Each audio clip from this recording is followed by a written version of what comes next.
네, 안녕하십니까. 하이조사장입니다. 자, 오늘은 어떤 거를 할 거냐면, 인젝터 클리닝에 대해서 한번 설명을 드릴까 합니다. 저희가 인젝터 클리닝을 하는 방식이 크게 세척하는 방식에 따라서 나눠집니다. 초음파 클리닝을 하는 방식이 하나 있고요. 인젝터를 분해해서 클리닝하는 방식 두 가지로 나눠지는데요. 초음파 클리닝은 말 그대로 인젝터를 탈거한 후에 동화샤를 빼고 초음파 기계에 넣어서 세척을 하는 방식을 말하고요. 또 하나는 인젝터를 전체적으로 노즐, 니들 밸브 안에 있는 구성 부품, 컨트롤 밸브까지 다 분해를 해서 세척을 해서 재조립을 한 후에 양을 받아보는 방식, 이 두 가지를 이야기합니다. 대부분 저희 매장에서 진행하는 방식은 분해 클리닝을 작업을 진행을 하고요. 소비자분께서 원하시면 초음파 클리닝도 진행을 해드립니다. 저희가 설명을 드리면 소비자분들이 좀 아직은 이해가 안 되시는 부분이 있는 것 같아서 오늘 영상을 촬영을 해서 이해가 좀 쉽게 도움을 드릴까 하고 저희가 영상을 촬영을 할까 합니다. 오늘 영상에 촬영할 부분은 인젝터 초음파 클리닝과 분해 클리닝의 차이에 대해서 설명을 좀 자세히 드릴까 해요. 세척 안 한 인젝터를 초음파 클리닝한 후에 양을 받아보고 분해 클리닝을 해서 또 양을 받아볼 거예요. 그래서 변화되는 두 가지의 차이에 대해서 좀 더 설명을 할 거예요. 인젝터의 분사량과 패턴 상태를 확인을 해서 인젝터는 어떻게 관리를 해야 되는지가 확실히 나오겠죠. 어떤 인젝터를 클리닝을 해주는 게 소비자분들께 가격 부담도 줄여주고 가격을 쓰는 만큼 또 인젝터가 어떻게 달라지는지도 중요하겠죠. 그러면 우리가 어떻게 앞으로 인젝터 클리닝을 해야 되는지가 기준을 잡을 수 있지 않을까 생각을 하고 오늘 영상을 한번 만들어 볼까 합니다. 한번 작업 과정 보시면서 제가 또 설명을 드리도록 하겠습니다. 자, 오늘 테스트할 인젝터는 피에조 인젝터입니다. 보쉬사에서 나온 피에조 인젝터고, 요 인젝터는 지금 세척이 보시다시피 하나도 안 된 인젝터예요. 요거를 먼저 초음파 클리닝을 하기 전에 분사량을 한번 받아보고요. 그 다음에 초음파 클리닝을 하고 나서 또 분사량을 한번 받아보도록 할게요. 그리고 마지막으로 분해 클리닝을 한 후에 분사량을 받아보도록 하겠습니다. 그러면 총 3번의 분사량을 받아보게 되고요. 분사량을 받아본 만큼 변화가 있는지 없는지 먼저 중요하겠죠. 그래서 한번 그렇게 세척을 진행을 해보도록 하겠습니다.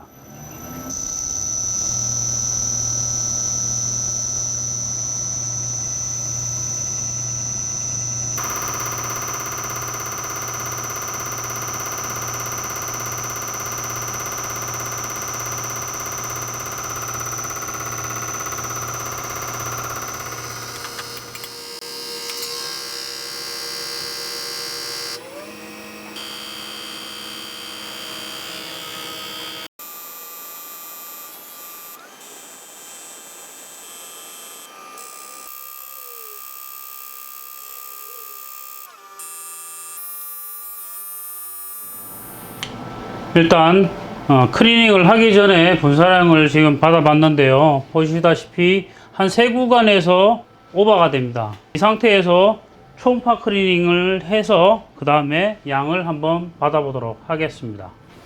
자, 인젝터를 그대로 넣고 초음파 클리닝을 해볼게요. 보통 초음파 클리닝은 10분, 15분 정도 클리닝을 하게 됩니다. 이 클리닝을 하고 나서 분사량이 변화되는지 한번 받아보도록 할게요.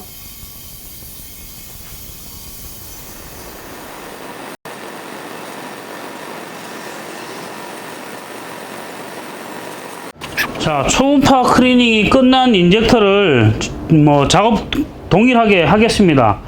저희가 인젝터 초음파 클리닝을 대부분 매장에서 하면 노즐 팁도 세척을 해줍니다. 이거는 노즐 팁은 특별한 기술은 아니고요. 간단하게 장비로 해서 연마를 하는 거죠. 가공을 해내면 거의 새 것처럼 이제 팁이 가공이 되기 때문에 외관상에 청소하는 개념이라고 보시면 되겠죠. 아주 깨끗해지죠. 이렇게 해서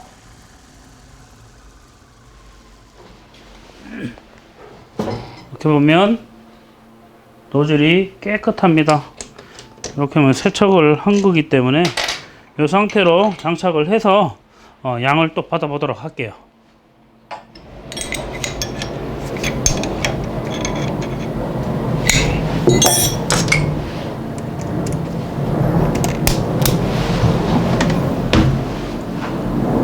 자, 인젝터 초음파 클리닝이 완료되었고 양을 다시 받아보도록 하겠습니다.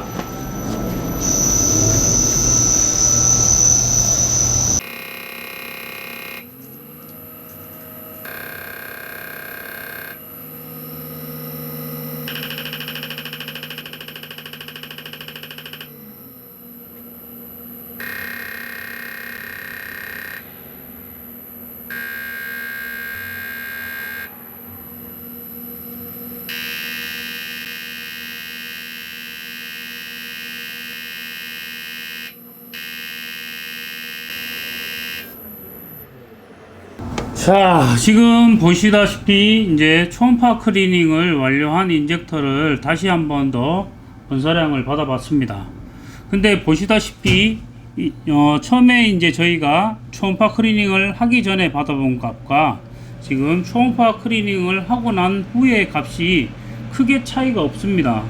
지금 보시면 VL, EM, LL 구간 다 이제 오버되어서 양이 기준치를 다 벗어납니다.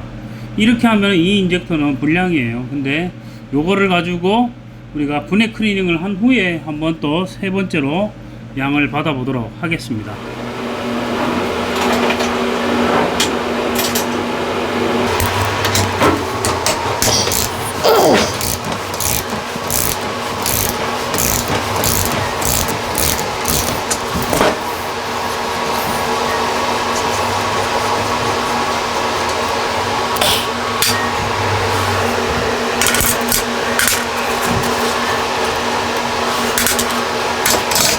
자, 이제 인젝터는 분해가 다 끝났고요. 분해한 부품들을 다 세척을 해서 다 재조립을 하고요. 재조립하기 전에 컨트롤 밸브의 안에 가공 상태라든가 밀착면의 상태들, 이제 찍힘이 있거나 마모가 있는지 판단을 해서, 왜냐하면 세척을 하고 나서 문제가 되는 경우들도 있습니다. 왜냐하면 카본이 제거가 돼 버리면 양이 터져 버리는 경우들도 있어서 그 부분이 생기는 경우 가공을 다 해서 장착을 해야 됩니다. 그냥 세척만 해서 끝나는 것이 아니고요. 세척을 해서 문제가 되는 부위는 간단하게 가공을 다 하고 다시 양을 받아봐서 양이 문제가 되면 연료량까지 맞춰줘야 되는 게 저희가 이제 해야 될 일이죠. 현미경으로 이제 컨트롤 밸브라든가 노즐들 앞에 노즐 팁 부분에 막힘이 있거나 밀착면이 마모가 된 경우 다 현미경으로 확인을 해줘야 합니다.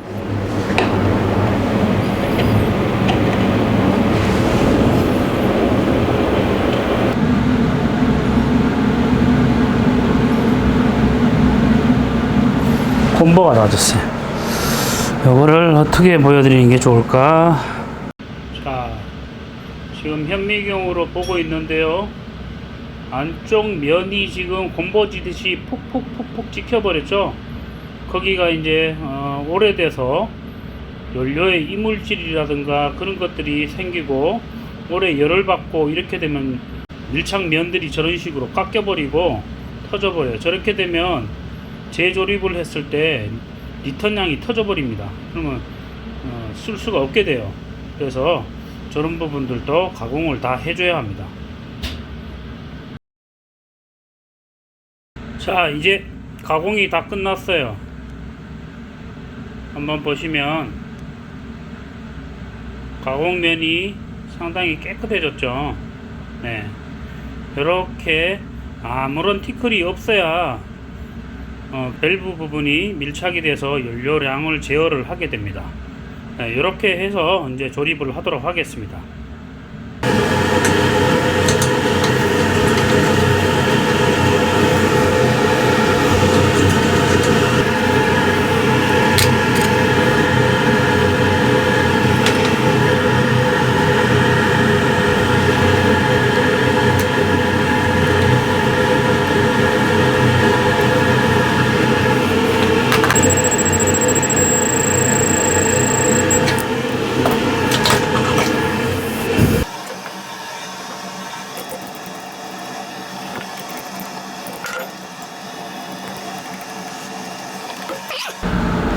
분해 클리닝 및 가공을 조금 한 상태고요. 연료 분사량을 한번 받아보도록 할게요.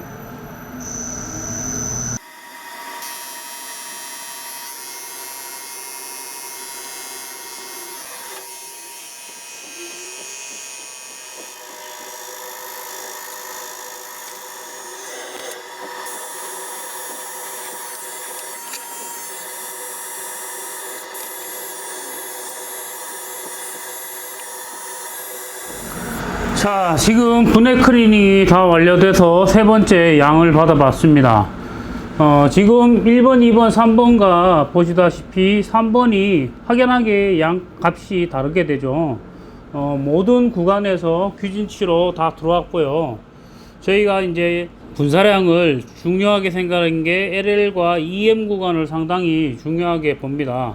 그 구간을 최대한 센터 값에 맞춰주느냐가 관건이고, 또 인젝터의 다른 인젝터와의 편차도 상당히 또 중요합니다. 그래서 양을 다 저희가 기준치를 다 잡아서 다른 인젝터와에도 편차가 없게 만들어 주는 것이 차량에는 상당히 좋게 됩니다. 자, 이제 테스트가 다 끝났습니다. 앞서 설명을 했다시피 초음파 클리닝 작업과 그 다음에 분해 클리닝 작업 두 가지를 진행을 했었는데요. 초음파 클리닝 작업이 차량에 도움이 안 된다, 그러지는 않습니다. 인젝터 동화샤도 교체를 하고, 그 다음에 앞에 노즐에 묻어 있는 카본이라든가 이물질을 분사 구멍에서 제거를 했기 때문에 차량에는 도움이 됩니다. 그러나 양이 변하지는 않아요. 안에 내부에 들어있는 카본들을 제거를 하나도 할 수가 없기 때문에 분사량 패턴은 변하지를 않습니다. 그리고 노즐 구멍에 안쪽으로 껴있는 카본들은 제거가 되질 않아요. 그러면 인젝터를 단순하게 생각해서 클리닝을 한다고 하면 인젝터 초음파 클리닝도 있지만 근본적으로는 분해를 해서 클리닝을 해줘야만이 분사량이라든가 분사 패턴들이 변화가 됩니다.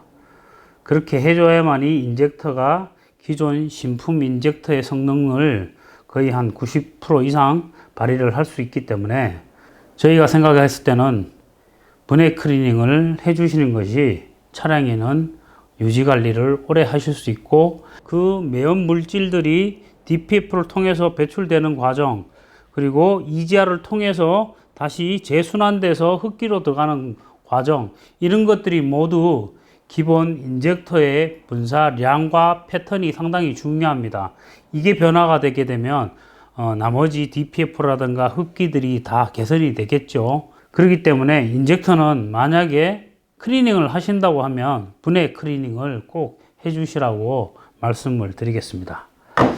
자, 그럼 오늘 총 정리를 하면 인젝터 클리닝 방법에는 초음파 클리닝과 분해 클리닝 두 가지가 있고요. 저희가 해봤다시피 분해 클리닝을 해주는 것이 차량에는 도움이 된다는 거, 그렇게 팩트로 기억하시고 앞으로 차량 관리하시는데 비용이 조금 더 발생이 되겠죠. 당연히 분해해서 하는 게 훨씬 정밀하고 장비라든가 기술력이 있어야만이 가공을 할 수 있기 때문에, 그렇지만 차에는 분해 클리닝 하는 것이 훨씬 유리하다는 거, 그걸 기억하시고 앞으로 차량을 관리하실 때 그렇게 관리를 해 주시는 것이 도움이 될 것 같습니다. 오늘 긴 시간 동안 제가 장황하게 설명을 했지만 모르겠어요. 팩트를 딱 집어서 말씀을 드렸는지 모르겠는데 저희가 생각한 인젝터 관리 요령을 설명을 해 드렸고요. 앞으로도 그렇게 관리를 해 주시기를 권해 드리겠습니다. 오늘 영상은 여기서 마무리 짓고 다음에 또 다른 영상으로 찾아뵐 수 있도록 하겠습니다. 감사합니다.